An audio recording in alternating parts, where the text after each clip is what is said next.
Sindh high court 14 अप्रैल ते ॾियाम करीम जी उबूरी ज़मानत खे हिफ़ाज़ती ज़मानत में तब्दील कयो हो। अदालत ॾियाम अब्दुल करीम ऐं ॿियनि खे 3 ॾींहनि में दहशतगर्दी तोड़ अदालत सां राब्ते जो हुकुम ॾिनो हो।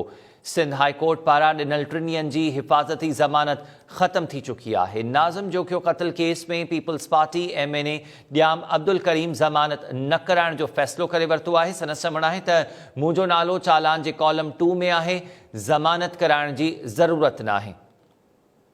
वकील जो चवणु आहे त पुलिस चालान में चयो त ॾियाम अब्दुल करीम ख़िलाफ़ शाहिदियूं अणपूरियूं आहिनि। सिंध हाई कोर्ट 14 अप्रैल ते ॾियाम अब्दुल करीम जी उबूरी ज़मानत खे हिफ़ाज़ती ज़मानत में तब्दील कयो हो। अदालत ॾियाम करीम ऐं ॿियनि खे 3 ॾींहनि में दहशतगर्दी तोड़ अदालत सां राब्ते जो हुकुम ॾिनो हो।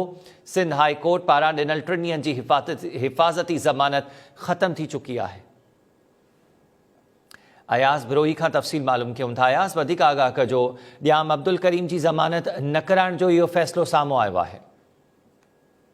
जी बिल्कुल अमीर नाज़िम जोखियो क़त्ल केस में पीपल्स पार्टी जो MNA आहे ॾियाम अब्दुल करीम, वो मुख़्तलिफ़ आहे, वो जवाबदार आहे हिन में। ऐं सिंध हाई कोर्ट 14 अप्रैल ते ॾियाम अब्दुल करीम जी अबूरी ज़मानत खे हिफ़ाज़ती ज़मानत में तब्दील कयो ऐं हिदायत कई त ट्रायल कोर्ट में पेश थी जेको आहे उतां तव्हां ज़मानत कराए वठो। असां चालान जेको आहे पेश थी वियो आहे दहशतगर्दी तोड़ अदालत में, इन करे सिंध हाई कोर्ट जेका आहे ट्रायल कोर्ट जे ट्रायल में जेको आहे मुदाख़लत नथी करे सघे। पर जेको आहे पीपल्स पार्टी जे MNA ॾियाम अब्दुल करीम जेको आहे ज़मानत न कराइण जो फ़ैसिलो करे वरितो आहे।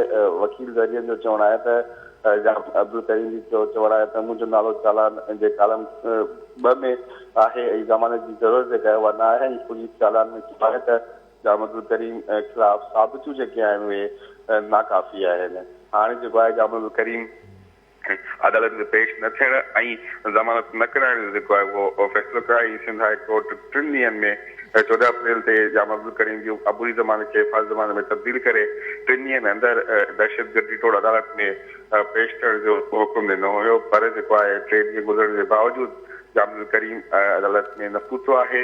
ऐं हाणे जेका इहा ज़रिए वटां ख़बर साम्हूं आई आहे त PPMA ॾियाम अब्दुल करीम ज़मानत न कराइण जो फ़ैसिलो कयो आहे। जी अयाज़, महिरबानी तफ़सील।